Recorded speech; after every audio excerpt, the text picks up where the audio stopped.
이름으로 기도드립니다. 아멘. 할렐루야. 하나님은 내가 여러분과 함께하기를 축복합니다. 아동부 헌신 예배로 이렇게 드리고 있는데, 우리 아동부 선생님들 지난달에 우리 유치부에서 이렇게 헌신 예배를 드려줬고요. 우리 아동부가 이렇게 헌신 예배를 드려주는데, 우리 선생님들 여러분들 많이 기도해 주셔서 우리 어린 영혼들을 위해서 기도하고 그들을 돌볼 때마다 하나님의 역사가 계속해서 일어날 수 있도록 여러분 많은 기도를 부탁을 드립니다. 아멘. 지난주에 이어서 오늘 우리 슬기로운 신앙생활 두 번째 시간입니다. 지난주에는 무슨 얘기를 했습니까? 메인 테마가 뭐였냐면 뱀같이 지혜롭고 비둘기같이 순결하라 라는 얘기였습니다. 선이 없는 지혜는 간사하다고 했죠. 지혜는 있는데 선이 없으면 간사해요. 또 지혜가 없는 선은 나약합니다. 그래서 복음을 전하는 그 현장에서 뱀같이 지혜롭고 비둘기같이 순결하다. 이건 같은 얘기입니다. 뱀이나 비둘기나 같은 얘기를 하고 있는 거예요. 민첩하게 복음 앞에서 온전히 바른 믿음의 길을 갈 수 있도록 이야기합니다.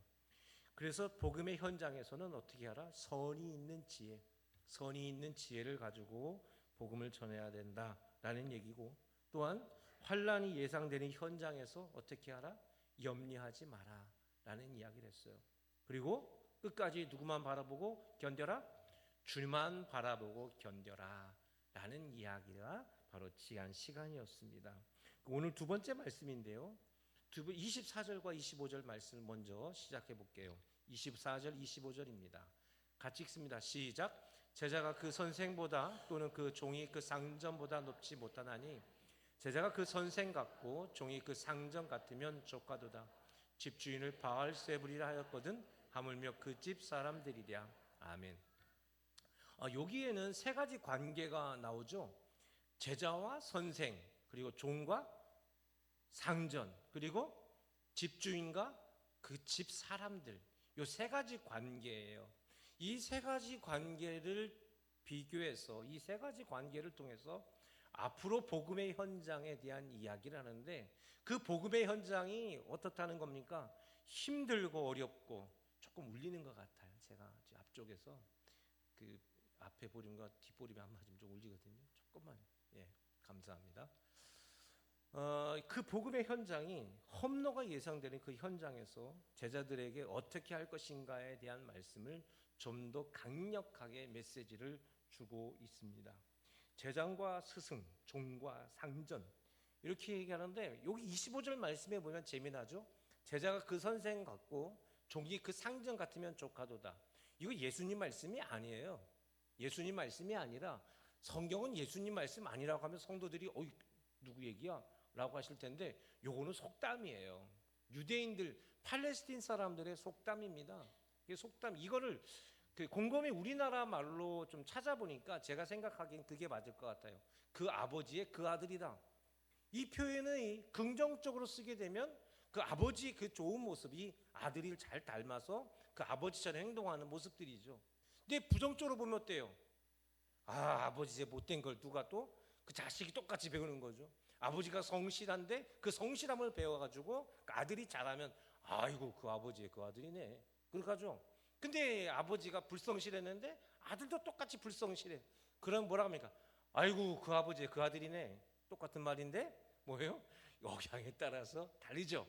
마찬가지로 25절의 말씀, 제자가 그 선생 같고 종이 그 상전 같으면 족하다, 이 표현이 같은 그런 표현입니다. 제자가 선생님처럼만 하면, 그렇죠. 그래서 당시에 1세기 당시의 신학의 사람들은 제자들, 특히 이때 당시는요 굉장한 혼란기였습니다.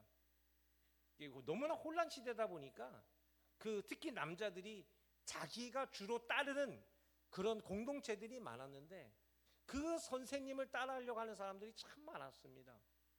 제자가 그 선생 같다. 그래서 당시에 제자가 선생님 같지만 하게 되면 그게 가장 좋은 모습이라고 본 거예요. 제자의 선생님의 가장 영광은 뭐냐면 제자가 나처럼 되는 거예요. 또 제자에게 있어서 가장 큰 목적은 뭡니까? 선생님처럼 되는 겁니다. 그게 1세기 이때 당시에 이 제자, 이게 선생님과 제자. 바울도 가말리엘 문화생이 있었지 않습니까? 이 가말리엘이라는 선생님을 따라서 배웠는데, 이 제자가 선생님처럼 되면은 선생님에게는 정말 기쁨이죠. 영광된 모습입니다. 아, 내 제자가 이 정도 됐구나. 그렇습니다. 이 제자들에게 있어서 가장 큰 목적은 뭐냐면 선생님처럼 되는 것입니다. 또 종이 그 상전 같다. 종이 상전처럼만 하게 되면 그 상전은 이만한 좋은 일꾼이 없는 거죠. 이런 것입니다. 그래서 이게 긍정적으로 말하면 좋은 제자, 좋은 직원을 뒀구나 라고 이렇게 말하는데, 이게 긍정적으로 보면 어떻게 제자가 저런 제자야? 또 어떻게 저렇게 잘못 직원을 뒀나? 이렇게 볼 수도 있는 말입니다.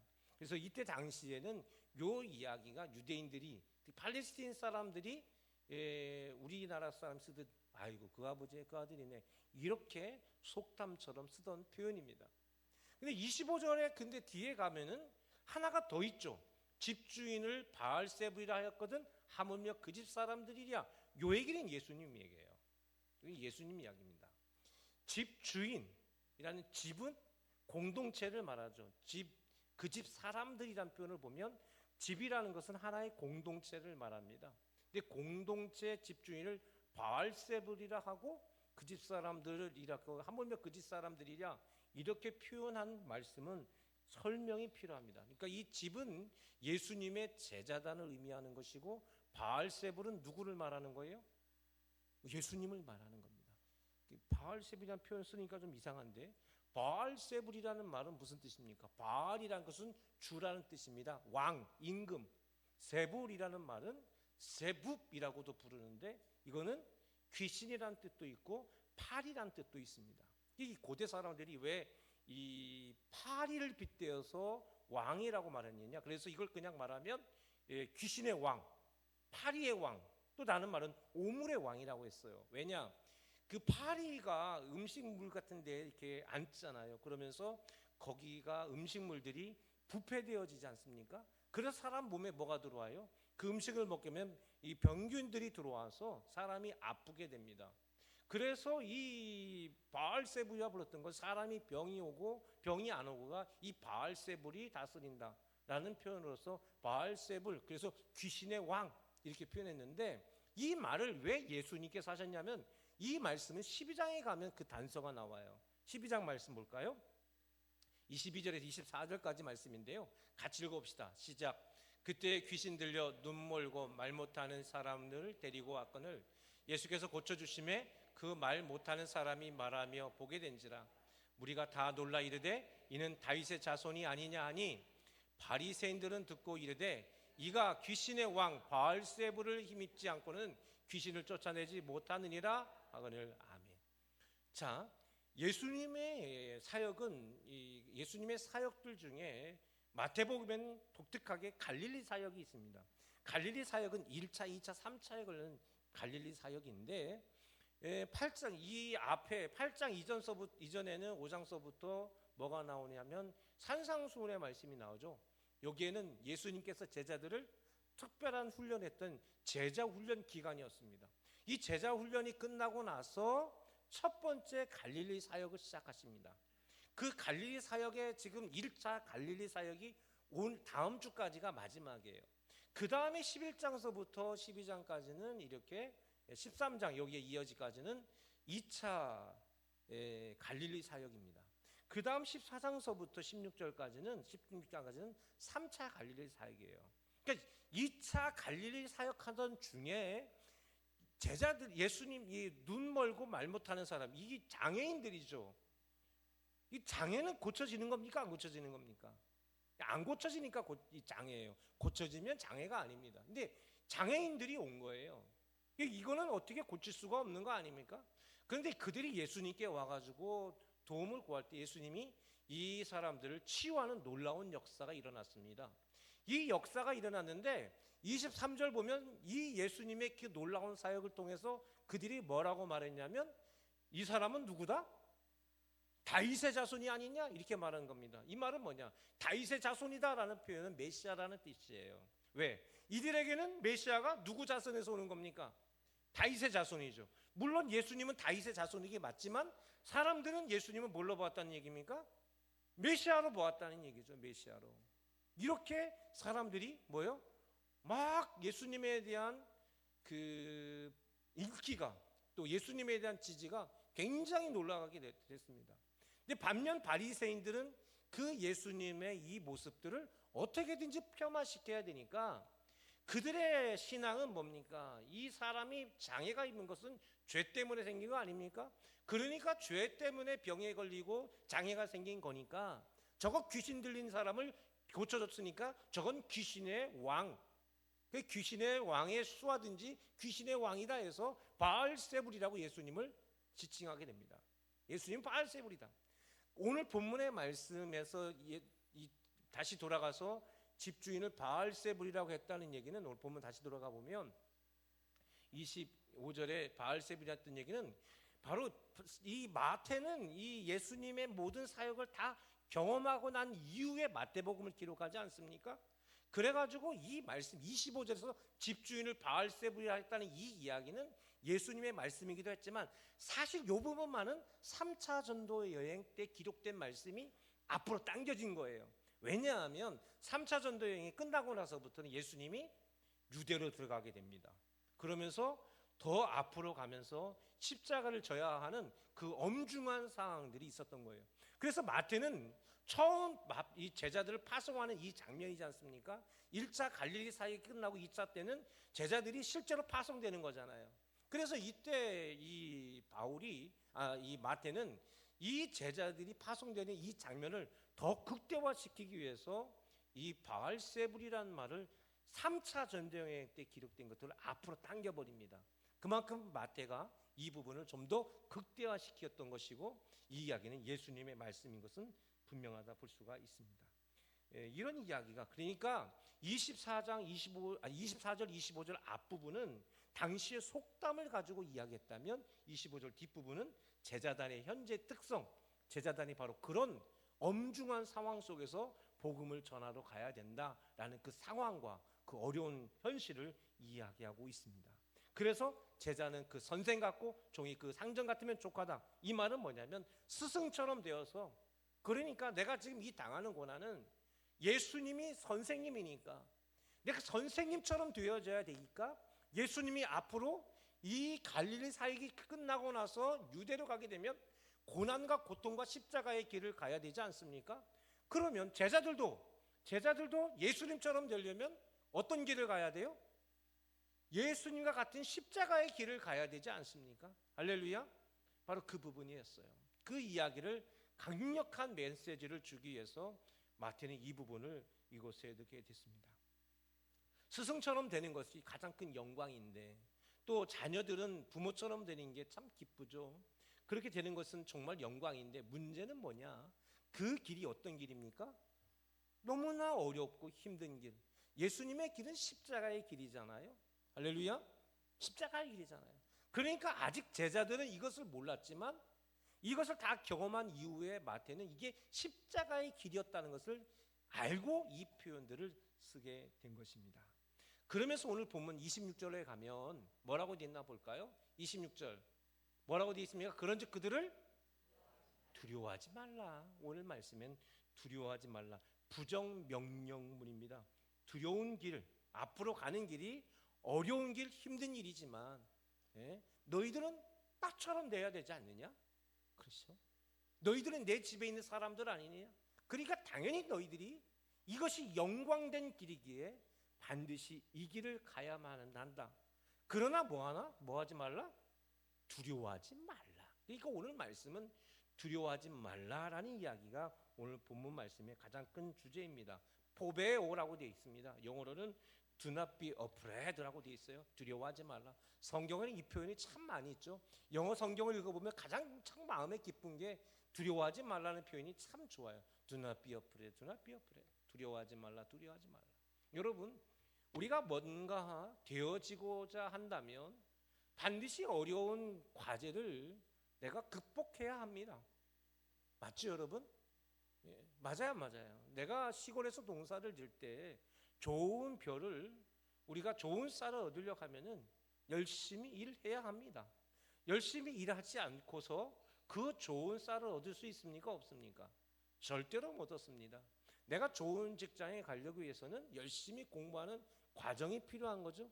그 과정 없이 좋은 직업이나 좋은 삶을 살아갈 수 있나요? 없나요? 그런 건 없어요, 여러분. 세상에서 드라마나 TV나 여러 가지에서 그 뭐 어디에 투자해서 뭐하고 해가지고 뭐 되어졌다, 뭐 그런 사람들 이야기가 나오긴 하는데, 여러분, 그런 사람은 그 사람 한 명이죠. 아무도 그런 사람은 없습니다. 그러니 여러분, 이 말씀은 신앙적이고 영적인 말씀이기도 하지만 우리의 삶에도 적용되는 겁니다. 삶에 그러한 길, 그러한 도전, 그런 고난 없이 절대로 좋은 열매를 맺을 수 없다는 사실을 우리가 이 말씀을 통해서 볼 수가 있습니다. 그런데 오늘 본문의 말씀에는 뭐냐? 두려워하지 말라는 말이 총 3번에 걸쳐서 나와요.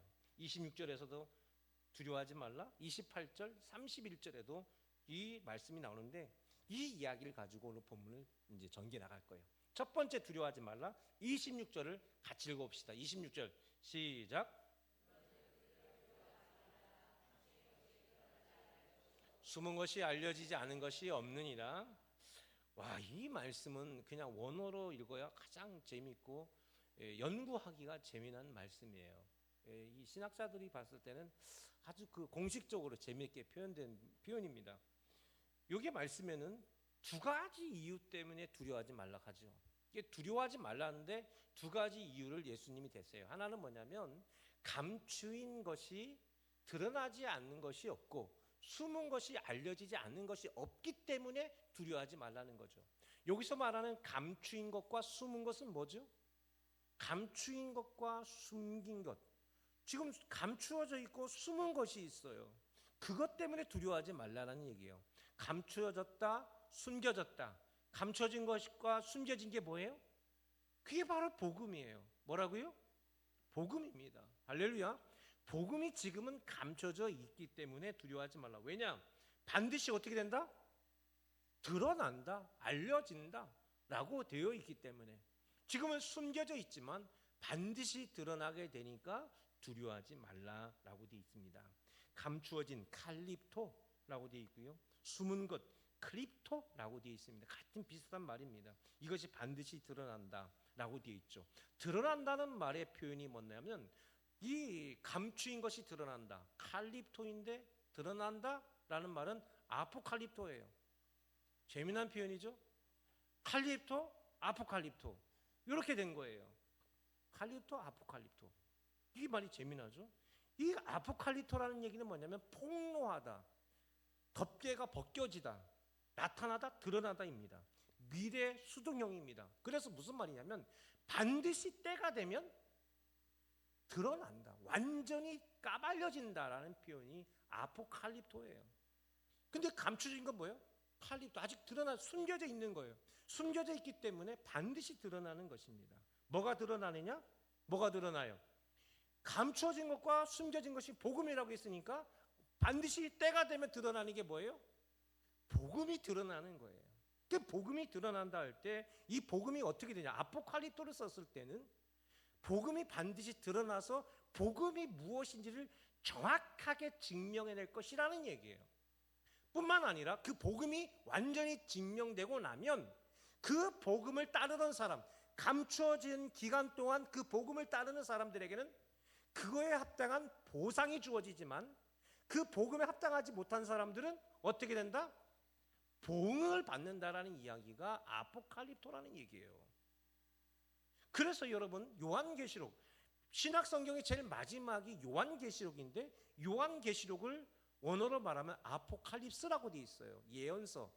아포칼립토, 아포칼립스, 드러난다는 얘기입니다. 여러분, 요한계시록의 결론이 뭡니까? 요한계시록의 결론은 뭐예요? 마라나타죠. 아멘 주 예수여 어서 오시옵소서. 이게 이 요한계시록의 결론이에요. 왜? 반드시 누가 오신다는 겁니까? 예수 그리스도가 오는 거예요. 예수 그리스도가 오셔서 반드시 뭘 드러낸다? 하나님께서 심판하는, 예수님께서 심판하는 거예요. 그게 복음인 거예요. 그래서 선과 악을 구분해서 복음을 따르고 예수 그리스도를 믿는 자들에게는 그만한 뭐가 주어집니까? 뭐가 주어진다? 보상이 주어지는 거예요. 그러나 그것을 따르지 않는 사람들에게는 어떻게 된다? 그거에 합당한 보응을 받게 된다. 그게 아포칼립토예요. 그 이야기가 바로 26절의 말씀에 이렇게 나온 겁니다. 여러분, 그러니까 26절의 예수님의 말씀은 어떻게 보면 이 짧은 한 문장이지만 요한계시록을 이렇게 함축해 놓은 것과 같은 말씀이 26절 말씀이에요. 그 위대한 말씀이죠. 그렇기 때문에 우리에게 뭐 하지 마라? 그러니까 뭐 하지 마라? 두려워하지 마라. 반드시 때가 되면 복음이 드러나게 될 것이다. 예수님 오신다는 얘기고, 그 예수님께서 심판하셔서 믿음의 사람들에게는 뭐가 주어지고, 구원의 역사, 하나님 나라의 보상이 주어지지만 뭐예요? 그 복음을 따르지 않는 자들은 그만한 대가를 치르게 될 것이라는 이야기를 예수님께서 하신 말씀입니다. 그러니 이것이 뭐예요? 예언의 말씀이고 계시의 말씀이죠. 단지 제자들을 위로하는 말씀이 아니라 믿음의 삶을 살아가는 우리들에게 주시는 계시의 말씀이라는 것을 여러분 믿으시기를 주님의 이름으로 바랍니다. 결론적으로 말해서 뭐냐면, 그러니까 뭐 하지 말라? 두려워하지 마라. 때가 되면 어떻게 되느냐? 27절을 보십시오. 27절에도 재미난 표현입니다. 같이 볼까요? 시작. 내가 너에게 어두운 데서 이르는 것을 광명한 데서 말하며 너희가 귓속말로 듣는 것을 집 위에 전파하리라. 아멘. 유대인들의, 팔레스틴 사람들의 그 주거 문화죠. 이 주택 문화입니다. 이때 당시의 주택들은 지붕이 평평하게 만들어졌죠. 그래서 중풍병자를 예수님께 데려올 때 너무 사람 많으니까 지붕을 뚫어서 내리죠. 우리 같은 이런 지붕이 아니라 그냥 위에다 나무 얹어놓고 그냥 비만 안 들어오고 햇빛만 가리게 했어요. 그러니까 누구든지 쉽게 뜯어졌는데, 그런데 우리나라에서도 이렇게 왕이 죽는 걸 승하한다고 하죠. 죽으면 지붕 위에 올라가서 그 왕의 죽음을 막 사람의 소리를 외치죠. 돌아가셨다고 말이죠. 근데 이스라엘 사람들은요, 그 동네 사람들에게 우리 집에 있는 중요한 사항, 반드시 지역 사람들한테 알려야 되는 중요한 사항이죠. 이걸 공지사항이라 부르죠. 공지사항은 뭡니까? 공식적인 거죠. 그게 공식적으로 해서 모든 사람에게 반드시 알려야 되는 것들이죠.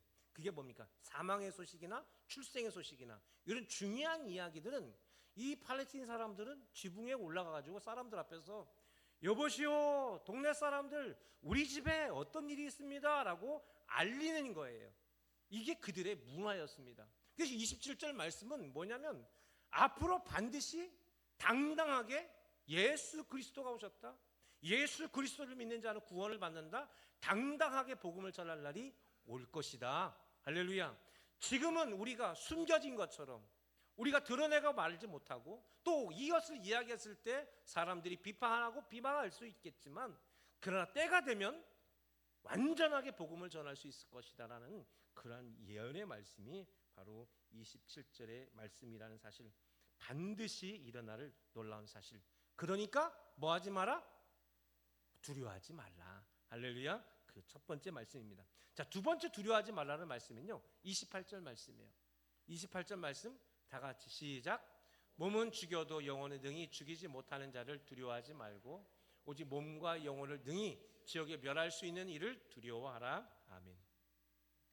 여자들이 제일 싫어하는 말이 뭐였냐면 군대 이야기를 제일 싫어한대요. 그렇죠? 군대 이야기를 제일 싫어합니다. 더 싫어하는 말이 뭐예요? 군대에서 축구한 얘기를 제일 싫어한다. 저는 축구를 잘못했으니까 그 얘기까지는 하지 않았습니다. 남자들은 그 군대를 의무적으로 가야 되다 보니까 그 군대 이야기를 많이 하고 들려줍니다. 야, 내가 막 우리 집에도 이제 애들이 다 제대하다 보니까 막 군대 얘기를 하고 막 그렇습니다. 언제 컸다고 말이죠.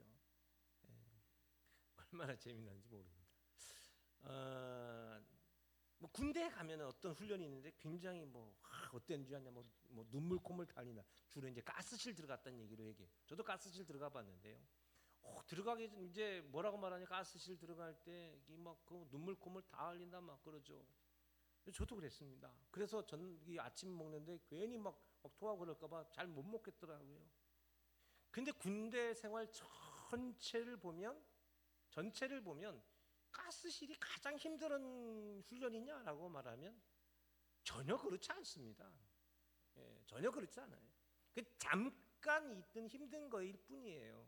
거기서 한 10분 정도밖에 없어요. 그 군생활 전체로 따지면 그거 별거 아니거든요. 우리 인생도 마찬가지입니다. 이거 엄청나게 힘들 것처럼 보여도 시간 전체, 우리 인생 전체를 보면 별거 아니죠. 실제로 별거 아닙니다. 여러분, 정말 별거 아닌 게 뭐냐면 마귀 사탄이에요. 할렐루야. 우리가 마귀 사탄을 참 두려워하는데요, 사실 가장 별거 아닌 존재가 뭐예요? 별거 아닌 존재가 뭐다? 마귀 사탄이에요. 정말 별거 아닙니다. 욥기 2장을 한번 가볼게요. 욥기 2장 6절 다 같이 시작. 여호와께서 사탄에게 이르시되 내가 그를 내 손에 맡기노라. 다만 그의 생명을 해하지 말지니라. 아멘. 보세요. 하나님과 마귀, 하나님과 사탄을 비교할 수 있나요? 전혀 비교할 수가 없죠. 절대 비교할 수가 없습니다. 하나님의 명령 외에는 움직일 수가 없는 게 사탄이죠.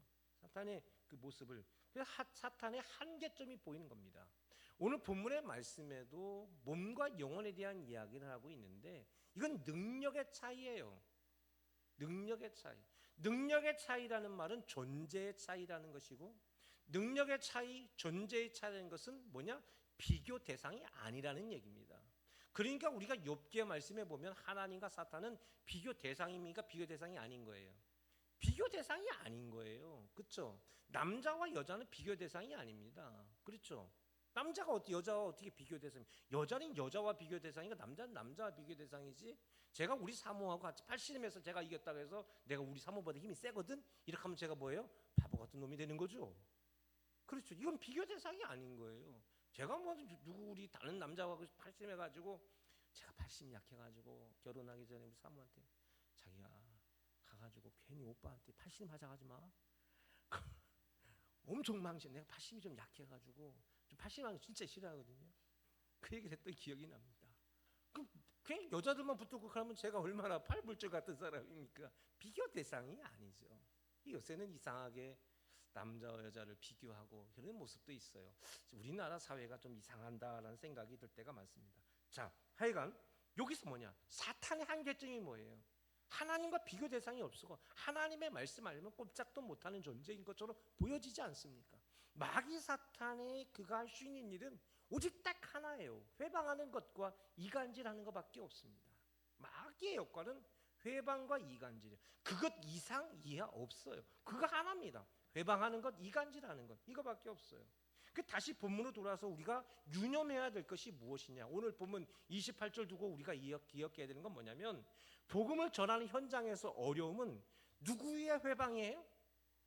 사탄의 회방인 거예요. 할렐루야. 복음을 전하는 곳에서 일어나는 여러 가지 어려운 일들, 힘든 일들은 누구의 회방이다? 마귀 사탄의 회방이에요. 그래서 우리가 이것을 잘못 감정적으로 받아들여서 내가 신앙생활하면서, 내가 신앙생활하는 삶의 현장에서 나에게 어려움을 주고 힘든 일을 줄 때 그 사람을 나의 미움의 대상, 그 사람을 나의 공격의 대상으로 바라보면 내 복음의 현장은 실패하게 되어 있는 겁니다. 그런 어려움이 오고 그런 힘듦이 올 때 우리는 무슨 생각을 해야 되냐면, 그 사람을 미워하는 것이 아니라 그 사람을 이용하는 누구? 마귀 사탄한테 속지 않기를 주님의 이름으로 바랍니다. 할렐루야. 누구한테 속지 말아야 돼요? 마귀에게 속지 말아야 돼요. 사람에게 속으면 안 되는 겁니다. 우리는 때로 사람을 미워하게 되죠. 그러니까 뭐예요? 관계가 무너지게 되고 그 사람과 나 사이가 갈라지게 되고 이렇게 되는 거죠. 이게 마귀의 일이란 말이에요. 그 사람과 나 사이를 이간질시키고 회방하고, 교회 안의 성도들과 사이를 이간질시키고 회방시키는 것, 누구의 작전이에요? 마귀의 작전이에요. 그래서 이런 마귀의 작전, 이런 일이 있을 때마다 그 사람을 공격 대상으로 삼지 않고 누구를 공격 대상으로 삼아야 돼요? 마귀를 공격 대상으로 삼아야 합니다. 그래서 마귀를 물리치는 그런 역사, 여러분 그런 역사가 있기를 주님의 이름으로 바랍니다. 두 번째, 사탄이 주는 고통은 어디까지일까요? 오늘 본문에도 뭐냐면, 몸은 죽여도 영혼을 능히 죽이지 못한다. 능력의 차이죠. 사탄이 주는 고통은 인간적인 고통이나 아픔까지입니다. 왜? 회방하고 이간질함으로 오는 그런 슬픔과 아픔이기 때문에 그렇습니다. 그러나 하나님께서도 고통을 주시죠. 그 고통은 어디까지 이릅니까? 영혼까지 이르는 거예요. 영혼이 고통스럽다는 것은 이루 말할 수가 없습니다. 몸이 아픈 것은 아무것도 아니죠. 영혼이 아픈 것은 사람이 어찌할 수 없는 가장 강력한 무기입니다. 여러분, 그러니까 우리가 정말 두려워해야 될 상은 마귀입니까? 하나님입니까? 하나님이 무서운 분인 거예요. 마귀는 아무것도 아니라고요. 그냥 회방하는 것밖에 없는 겁니다. 28절 다시 보면 사탄의 한계점이 보이죠. 이렇게 보세요. 몸은 죽여도 영혼을 죽이지, 마귀의 역사예요. 그러나 하나님은 뭐예요? 오직 몸과 영혼을 어디까지? 지옥까지 멸할 수 있는 그런 존재.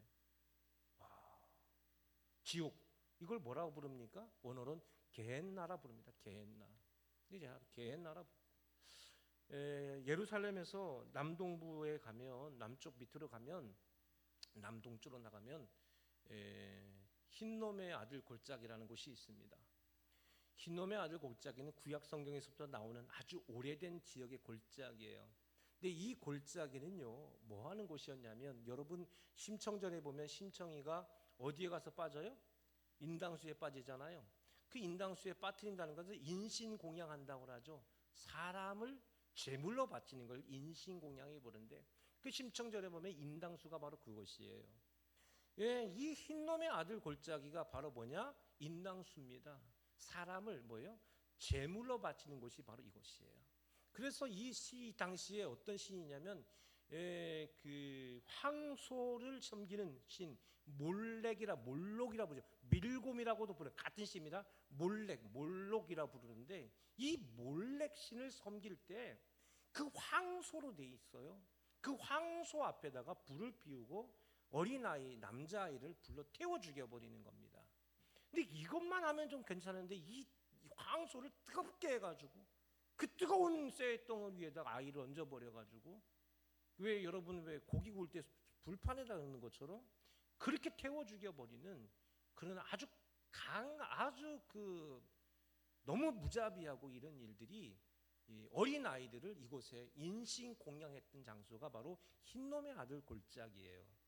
이스라엘 역사를 보면 남유다 12대 왕 아하스 왕, 그리고 14대 왕 므낫세 왕이 이곳에서 실제로 자기 자식을 뭐예요? 인신공양했습니다. 남유다였다고요. 성전이 있었고 하나님 믿는 그런 사람들이 이런 못된 짓을 하게 되었습니다. 그래서 므낫세 왕의 손자인 요시야 왕이 이거 하나님 앞에 너무 잘못됐다 해서 요시야의 종교개혁 중에 하나가 바로 이 흰놈의 아들 골짜기. 왜 흰놈의 아들이냐면 아들들을 죽였기 때문에 흰놈의 아들 골짜기예요. 원래는 흰놈 골짜기인데, 그래서 거기다 뭘 만들냐면 쓰레기 소각장을 만들어 버렸어요, 요시야가.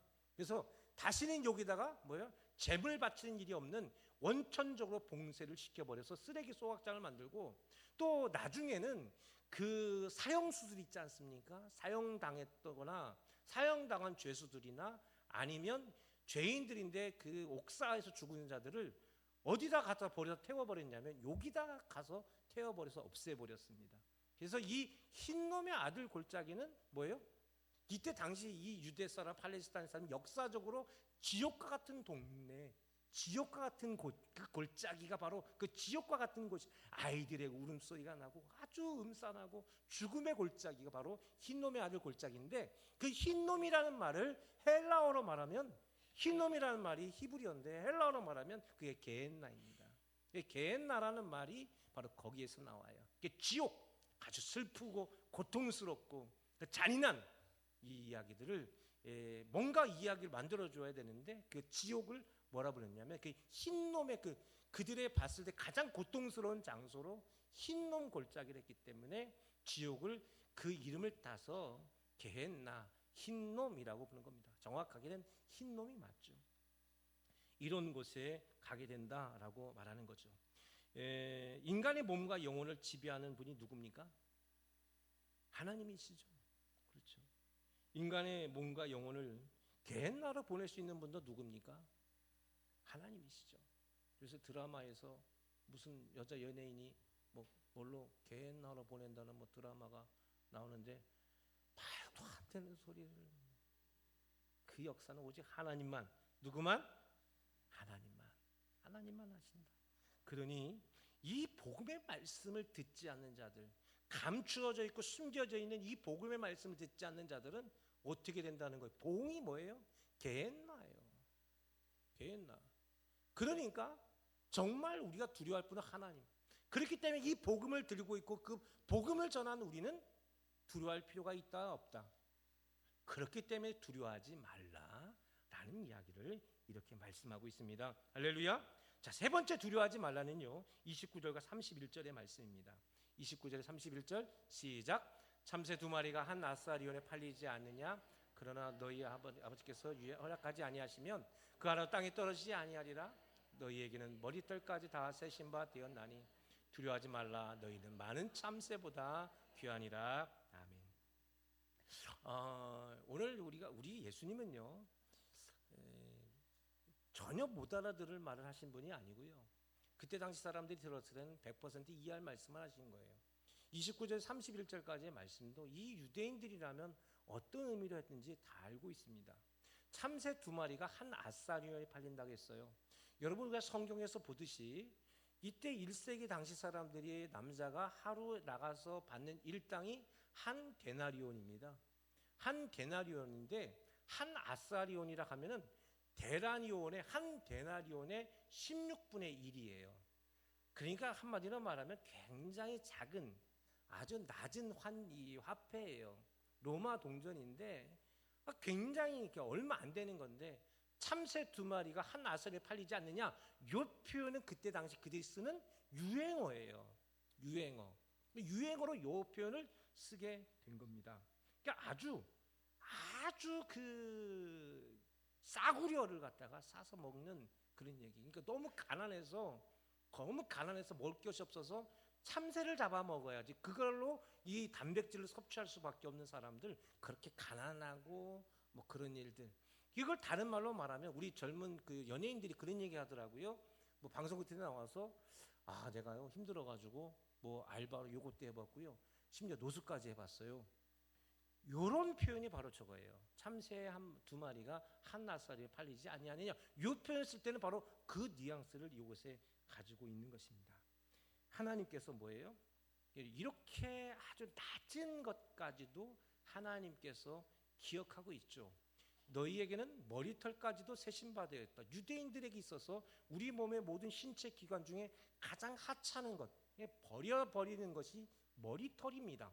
가장 하찮은 것. 그러니까 참새 두 마리나 한 아사리온이나 머리털이나 뭐예요?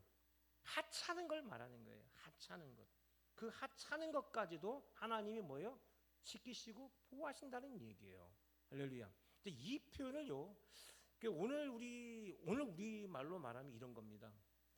하나님께서 이렇게까지 하셨는데 뭔들 못하겠는가? 이 참새 두 마리가 한 아스에 팔리지 않느냐는 말을 간단하게 말하면 뭔들. 다 같이 시작. 뭔들. 근데 그 뭔들 못하겠어? 야, 내가 네 아버지인데 내가 널 위해서 뭔들 못하겠냐? 이런 표현이에요. 좋아하는 사람이 있는데 그 친구를 위해서 뭐요? 뭔들 못하겠어요. 그렇죠. 이 표현으로서 오늘 29절부터 31절까지의 말씀이 나온 거예요. 유대인들의 가장 그 낮은 가, 그리고 가장 그 낮은 단위의 그 이야기를 하면서 하나님께서 이런 것까지도 다 세시고 이런 것까지도 다 지키시는데 하나님이 뭔들 못하겠어? 이 표현이 바로 이 표현의 말씀입니다. 무슨 말이냐? 하나님이 우리를 그렇게 지키시고 계시는데 뭔들 하나님이 나를 위해서 하실 일이 없겠느냐? 그러니 뭐하지 마라? 두려워하지 마라. 하나님이 나를 위해서, 우리를 위해서 뭔들 못하겠느냐? 예수님의 말씀이에요. 제 얘기입니까? 하나님 말씀이에요. 하나님 말씀. 하나님께서 우리를 위해서 뭔들 못하겠느냐? 그래서 뭐까지 하셨어요? 자기 아들까지 내주시잖아요. 그렇죠? 그분이 바로 예수 그리스도입니다.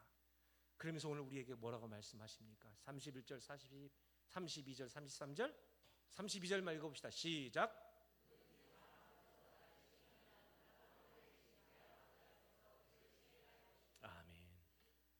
누구만 하면?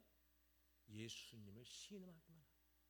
근데 시인하지 않는 자는 하나님 예수님께서 내가 너를 아버지 앞에 시인하겠지만 그러나 시인하지 않는 자는 부인하겠다 말씀. 이게 보응과 보상이에요. 예수님께서 시인하면 구원의 축복을 받습니다. 할렐루야. 예수님께서 시인하지 않으면 부인하면 그 사람 보응을 받습니다. 할렐루야. 두려워할 자를 두려워하는 성도 되시기를 바랍니다. 여러분도 오늘 한 주간 살아가면서 두려워하지 않기를 바랍니다. 하나님께서 나를 위해서 뭔들 못하겠습니까? 하나님께서 여러분을 위해서 뭔들 못하시겠습니까? 그러니 세상에 나가서 하나님의 자녀답게 담대히 나가 살아라. 이게 오늘 예수님의 말씀입니다. 기도하겠습니다. 아버지 하나님, 예수님께서 하나님께서 날 위해서 뭔들 못하셨습니까? 독생자를 우리에게 보내주신 것만큼 사랑하셨습니다. 그러니 이 땅에 살아가는 우리 성도들 아버지 하나님께서 주신 능력을 가지고 담대하게 승리하는 우리 축복의 성도들 다 되게 하여 주옵소서. 우리 주님 예수님 이름으로 기도드립니다. 아멘.